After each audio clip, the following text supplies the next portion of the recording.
देखो गुलाब की कटिंग है, मात्र 30 दिन के कटिंग में प्लांट में फ्लावरिंग और कलियां कितनी बनी है, इतनी बेस्ट मैंने कटिंग लगाई है। बेसल सूट्स भी निकल आई है। यहाँ मैं आपको दिखाऊं, यहाँ देखिएगा, ये है 15-15 दिन की गुलाब की कटिंग। देखिए कितनी बढ़िया कटिंग लग के तैयार हुई है, ये देखिए। तो नमस्कार, मैं मंजू और आपका स्वागत है मंजू गार्डनिंग एंड ब्लॉग में। दोस्तों आज मैं गुलाब की कटिंग बताना आपको सिखा रही हूँ। बहुत ही सिंपल तरीका है और ये इस समय गुलाब में खूब सारे फूल आते हैं, गुलाब का ग्रोइंग पीरियड है। तो इस समय अगर आप कटिंग लगाते हैं ना, आपकी कटिंग 101% लग जाएगी। अगर आप काफी सारे प्लांट बनाना चाहते हैं, देखिए मेरी कटिंग कैसी लगी, कितनी बड़ी बड़ी स्टेम हो गई है। फूल देखिए, कलियां देखिए कितनी सारी आई हैं, ये देखिए। और छोटी सी कटिंग मैंने ये लगा रखी थी और एक कटिंग में मैं आपको दिखाऊं ना, यहाँ से देखिए एक ही कटिंग पे कैसे ग्रोथ हो रही है। सूट्स, न्यू सूट्स आ रही है, यहाँ ये बेसल सूट से निकल आई है, तो बहुत बढ़िया ग्रोथ हो रही है। ये है मेरे 15-15 दिन का रिजल्ट जो मैं आपको दिखाने वाली थी, पहले भी लगाई थी। दोस्तों इस पॉट में मैंने 4 कटिंग लगाई थी। देखिए ये वाली कटिंग गई, एक कटिंग देखिए, 4 में से 3 लग रही है, एक चले गई, तो कोई बात नहीं। ये पूरी ब्लैक हो चुकी है, डायबैक की प्रॉब्लम आके ये खत्म हो गई है। इसमें ग्रोथ शुरू है, इसमें ग्रोथ शुरू है और इसमें भी आंखें निकल आई हैं, स्पॉट आ गई है। ये वाली कटिंग देखिए, ये भी 15-20 दिन की कटिंग है। देखिए कितनी सुंदर इसमें भी ग्रोथ शुरू हो गई है हमारे। तो ये कटिंग अगर आप इस समय लगा दो तो बिल्कुल आपकी कटिंग लगी। तो जल्दी से शुरू करते हैं। आपको वीडियो थोड़ी सी भी यूजफुल लगे, थोड़ी सी भी अच्छी लगे, प्लीज वीडियो को लाइक जरूर करना। जो लोग चैनल पर नए हैं, चैनल से जुड़ना चाहते हैं, चैनल को सब्सक्राइब करना, आगे की वीडियो देखना चाहते हैं, बेल जरूर दबा देना। तो दोस्तों सबसे पहला काम होता है, आप कहीं मिलता है आपको किसी के पास गुलाब या अपने घर में, तो आपको गुलाब की कटिंग ले लेनी है। कटिंग देखिए मेरी कितनी पतली पतली सी कटिंग, मैं बिल्कुल ऊपर के आगे ही कटिंग लेती हूँ। बिल्कुल पतली मोटी हार्ड कटिंग नहीं लेनी है पुरानी, क्योंकि वो सूखती है, उनमें एकदम ग्रोथ नहीं होती है, फुटाव नहीं होता है कटिंग में, इसलिए पतली कटिंग आपको लेनी है। जैसे ही आप कटिंग कट करते हो, आप चाहे उसी दिन लगाओ, चाहे 2 दिन बाद भी लगाओ, लेकिन कटिंग कहीं से लेके भी आते तो खाली सूखी नहीं लानी है। अगर कहीं से लेके आते तो उसकी रूट्स में ना वहीं पर की गीली मिट्टी बांध के लेकर के आओ। और अगर आप अपने घर में कभी होता है कि हम कटाई छटाई करते हैं प्लांट की और उस समय हम कटिंग नहीं लगा, तो आपको क्या करना है, कटाई छटाई कर दी आपने, ये भी मैंने काट रखे थे, कल करी थी, कल काट रखे थे, तो आपको ये लहसुन और एलोवेरा को काट लो, उसका पानी में कटिंग को डिप करके रखो। देखिए कल की बनी हुई कटिंग है, लीव्स देखिए जैसी की तैसी बनी हुई है। तो ये कटिंग आपको इस तरीके से ले लेना है, पानी लिक्विड में आपको डुबो के रखना है कटिंग को। अगर आप यूं ही रख दोगे तो फिर उसके हार्मोन सूख जाएंगे और वो कटिंग आपकी नहीं लगेगी। तो इस तरीके से आपको कोई भी तैयारी करने से पहले आपको इसमें इसको डुबो देना है। अब हम बात करते हैं हम कटिंग किसमें लगाए। देखिए ये मैंने बिल्कुल सैंड में लगाई कटिंग है, रेत जो होता है ना, रेत में लगी हुई कटिंग है और इसमें कटिंग लगी। और विंटर में ना मैं तो को बिल्कुल रेत में ही कटिंग लगाओ, 101% इसमें लगी। ये मैंने नॉर्मल गार्डन सॉइल में लगाई थी, इसमें भी कटिंग लगी हुई है, लेकिन रेत का रिजल्ट मुझे अच्छा लग रहा। इसमें पानी बिल्कुल नहीं रुकता है इसमें, और इसमें रूट्स बहुत जल्दी आती हैं इसमें। लेकिन कोकोपीट में बिल्कुल नहीं लगाती, और कोकोपीट में मैं मना करती हूँ, वो पानी रोक देता है जिससे सड़ जाता है और फंगस हो जाती है। तो इसके लिए सबसे पहले हमें करना क्या है, जो रेत होती है ना, वो रेत लेनी, जो बजरी रेता जिसको हम कहते हैं, जो हम मिट्टी में भी आप लोग मिलाते हो, वो वाली क्रेशर वाली सेंट नहीं लेनी है, जो मोटी कटी वाली होती है वो नहीं लेनी है आपको। ये महीन पतली वाली रेता आपको ले लेनी है। तो इस रेता को भर लेते हैं इसमें। तो दोस्तों यूँ तो मैंने आपको कई बार अलग अलग तरीके से मैं कटिंग लगाती हूँ और मेरी कटिंग सक्सेस हो जाती है। लोग कहते हैं नहीं होती है। देखिए मैंने फ्लोरीबिंडा की कटिंग भी लगाई थी, वो भी मेरी सक्सेस हो रही है, उसमें भी फ्लावरिंग आ रखे, बहुत अच्छे फूल आ रखे। मैं कई बार आप लोगों को दिखा चुकी हूँ, अभी मैं उसको दिखा भी दूंगी। उसकी भी मैं कटिंग लगाने को लेके आ रखी हूँ फ्लोरीबिंडा की, क्योंकि बहुत अच्छा फ्लावर है। ये देखिए इसमें कांटे भी बहुत होते हैं, इसकी भी मैंने कटिंग काट रखी है कल, क्योंकि बहुत अच्छा लगता है। ये हमारा इंग्लिश रोज है, देसी रोज है, देखिए कितनी अच्छी सी कटिंग लगी है। ये भी सब अलग अलग वाली कटिंग है। तो कटिंग आप कोई सी भी लगा सकते हो। आज का जो मैं चीजें ला रखी हूँ, देखिए ये शहद, अभी विंटर में ना आप शहद जरूर लीजिए, बहुत जबरदस्त रूटिंग हार्मोन्स का काम करता है। शहद लेना, और शहद के साथ ही मैं लेके आई हूँ सिनेमन पाउडर। अब शहद में बहुत सारे लोग यहाँ पर कह देंगे कि इससे चींटियां लगेंगी, बिल्कुल नहीं लगेंगी। उसमें हम सिनेमन पाउडर डाल लें। अगर आप कहीं भी आपकी चींटियां लगती है किसी प्लांट में, आप सिनेमन पाउडर डाल दीजिए, आपके पौधों में चींटियां नहीं लगेंगी। और चींटियां लगती भी नहीं है विंटर में, तो वैसे भी चींटियां भी लगती नहीं है। तो दोस्तों अब जो है ना, हमें थोड़ी सी मैं इसमें शहद ले लेती हूँ। 4 कटिंगें मैंने ले रखी है, 4 कटिंग में लगाने के लायक मैं इसमें शहद ले लेती हूँ। ये मैंने शहद ले लिया है, ये देखिए। अब हमें क्या करना है, आपको ये कटिंगें लेनी है, ये देखिए। दोस्तों जिनके पास अगर अभी शहद नहीं है, एलोवेरा में भी आप लगा सकते हो। उसमें सिनेमन पाउडर, एलोवेरा प्लांट में लगा के सिनेमन पाउडर लगा लीजिए। ये तो बहुत पुराने कब से हम लगाते हुए आ रखे हैं, लेकिन धीरे धीरे हर चीज़ चेंज होती है ना। जैसे हमें रिजल्ट मिलता है तो हमें उस पर भरोसा ज़्यादा होने लगता है।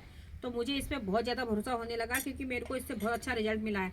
एक तो विंटर में इसमें गर्मी भी होती है, तो उससे जो है ना एक इसमें जड़ें, एक जो आँखें होती है, नोड होती है जिससे रूट्स निकलती हैं, तो बहुत जल्दी ये जड़ें निकालता है, वहाँ से फुटाव जल्दी होता है। तो ये नोट्स होनी चाहिए नीचे से, नोट्स में जो है हम इसको लगा देंगे। इस तरीके से शहद को लगा देना है। सारी की सारी कटिंग में हमें शहद ऐसे ही लगा देना है प्लांट पे। ये देखिए, ये बहुत ही अच्छा रूटिंग हार्मोन है हमारा शहद। ये देखिए, इस तरीके से पूरा लगा दिया है हमने इसमें। और अब क्या करना है आपको, जो ये शहद हमने लगा दिया, इसमें जो सिनेमन पाउडर है ना, और सिनेमन पाउडर भी अपने आप में रूटिंग हार्मोन्स है, ठीक है नहीं है, और नेचुरल फंजीसाइड, इंसेक्टिसाइड, एंटीबैक्टीरियल सब कुछ है। आजकल विंटर में सर्दी जुकाम काढ़ा इसमें पियो, माइग्रेन में पियो, सिनेमन पाउडर बहुत अच्छा काम करता है, शुगर में बहुत अच्छा काम करता है। ये देखिए, मेडिसिनल ही चीज़ें हैं हमारी। तो इस तरीके से ना आपने इसमें फिर लगा देना है सिनेमन पाउडर।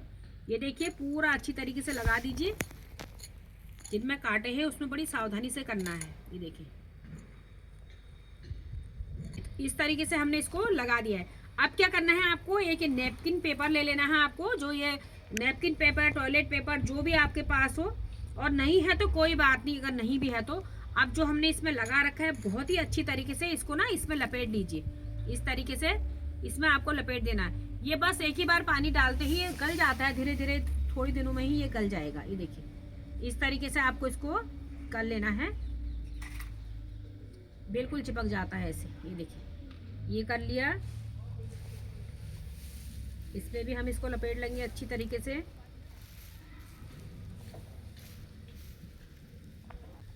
ये सबको ऐसे ही लपेट लेती हूँ मैं। तो ये देख रहे हैं, सबको मैंने लगा दिया है, सब में लपेट दिया है, अंदर बाहर सबसे। अब आपको क्या करना है, अब ये निकले ना, इसके लिए पहले एक होल जैसा बना लेना है ऐसे, और उसमें आपको ना इसको पूरा इसमें चले जाना है, ऐसे डाल देना है। ये देखिए, और मैं 4 की 4 इसी में लगाने वाली हूँ, क्योंकि बहुत आराम से रेत से प्लांट अलग हो जाते हैं, जिसमें रूट्स आ जाएंगी। और इसको हम रूट्स आने के बाद भी हम इसको फरवरी में जा कर के ही अलग करेंगे, क्योंकि इधर बहुत विंटर होगा जिसमें कि हमें रिपोर्ट नहीं करना होगा। तो इसी में लगा देती हूँ इसको। और आप सुरक्षा के लिए और सुविधा के लिए अलग से भी लगा सकते हैं। जैसे ये है, इसको हम पूरा निकालेंगे तो पूरी रूट बॉल एक निकल जाती है। तो दोस्तों, इस तरीके से कर देना है। और अभी ना आप इसको जितना हिलाना चाहते हो हिला लो, जैसे लगाना है वैसे लगा लो। इसके बाद आपको इसको हिलाना नहीं होगा।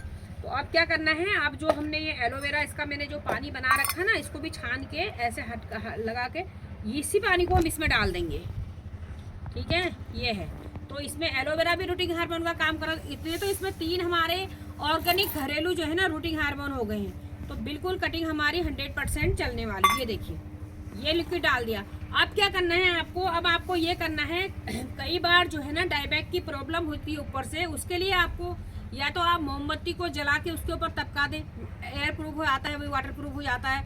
और नहीं तो नेल पॉलिश आप सबके पास होती है, ये भी एंटीसेप्टिक का काम करती है ना। तो जो जो नोड आपके ऊपर से खुले हैं ना, उनमें नेल पॉलिश लगा दीजिए बहुत अच्छी तरीके से, ऐसे लगा दीजिए, जिससे कि जो ये है ना, डायबैक की प्रॉब्लम नहीं होगी और नहीं नीचे ऊपर को जाएगा। जो कट है, जो हमने टिप रखी है, उसमें लगाने की जरूरत नहीं है। तो इस तरीके से आपको, अगर आपने सेफ्टी कर ली ना, कटिंग लगाए है कटिंग की, तो आपकी कटिंग बिल्कुल नहीं मरेगी। तो इनमें भी मैंने लगा रखी थी, देखिए फिर धीरे धीरे वो हो जाती है ना, निकल जाती है, सूख जाती है। ये देखिए। तो दोस्तों, अब आती है कि पानी कब देना है हमें अपने प्लांट को। पानी हम तब देंगे जब हमने, जैसे मैंने आज पानी डाला, सारा पानी निकल गया है, ये रेत जो है ना गीली रहती है। ये रेत जब तक हमारी सूखेगी नहीं, हो सकता है 10 दिन में आपको दिखे सूखा, या 15 दिन में, लेकिन बिल्कुल सूखा नहीं होना चाहिए। जब आप देखोगे कि ये सूख सी गई है, आपको तुरंत डालना होगा।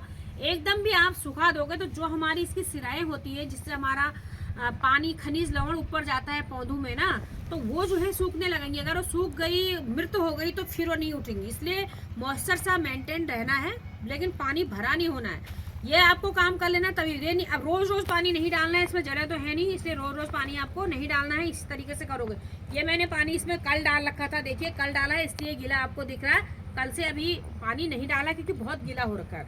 ये कर लेना है। आप दूसरी बार इसको रखेंगे कहाँ, इसको बिल्कुल छाया वाली जगह में रखिए। अभी विंटर का समय है, बरामदे में रख लो। आप बरामदे में रख लेना, कोई दिक्कत कुछ भी नहीं होगा। अगर जो लोग बाहरी रखते हैं, जैसे अगर छत में ही रखना है, तो फिर अभी विंटर में आप इसको एक पॉली बैग से, पॉलीथीन से कवर करके रख सकते हो, जो कि पाला इनके ऊपर ना गिरे। पाला जला भी देगा, अगर खुला है पाले से जलने लगते हैं, डायबैक की प्रॉब्लम भी होने लगती है। तो पाले में आपको इसको नहीं रखना है, कोहरे पाले में, इसलिए तो बरामदे में रख दो।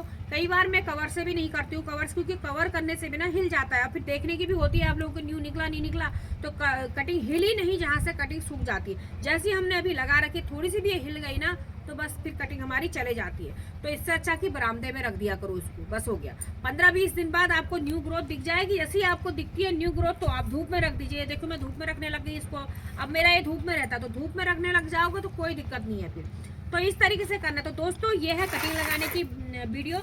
और एक यहीं पर एक डाउट क्लियर करती हूँ, जैसे ये तो मैंने कटिंग से लगा रखा है, इसमें जड़ से देखिए, जो जड़ से निकलती है उसको बेसल सूट्स कहते हैं, जो साइड से निकलती है उसको न्यू सूट्स कहते हैं। तो बहुत सारे दोस्त कह रहे थे कि कई बार ना जो बेसल सूट्स निकलती नहीं उनमें भी 7 लीव्स होती है, लेकिन 7 लीव्स होने का मतलब ये नहीं कि उसमें फ्लावर नहीं होता, फ्लावरिंग उनमें भी होती है। आप देख लीजिए कलियां बनती है। जो प्लांट ग्राफ्टेड होती है, जैसे आप बाजार से, मार्केट से, नर्सरी से प्लांट लेके आते हैं इंग्लिश रोज के, हाइब्रिड रोज के, इंग्लिश रोज के, अगर वो ग्राफ्टेड प्लांट है आपके, तो ग्राफ्टेड जो एरिया होती है उससे नीचे अगर सूट्स आ रही है उसको तुरंत हटा देना है, क्योंकि वो जंगली सूट्स निकल आती है, उसको शक्कर कहते हैं। अगर आपकी वो ग्रोथ करेगी तो ऊपर पौधा मर जाएगा, वो ग्रोथ करेगी और उसमें फूल नहीं आते। इसलिए ग्राफ्टेड प्लांट के नीचे जो निकल रही है उसको आपको हटा देना है। तो दोस्तों ये आज की वीडियो थी। इस तरीके से आप कटिंग लगाइएगा, बहुत अच्छा रिजल्ट आपको भी गुलाब में मिलेगा। मेरी तरफ बहुत अच्छे कलियां फूल आपके आएंगे, इतनी सारी कटिंगें लगेंगी। वीडियो अच्छी लगे तो लाइक शेयर करना। एक नई वीडियो में मिलती हूँ। Bye bye, happy gardening, take care.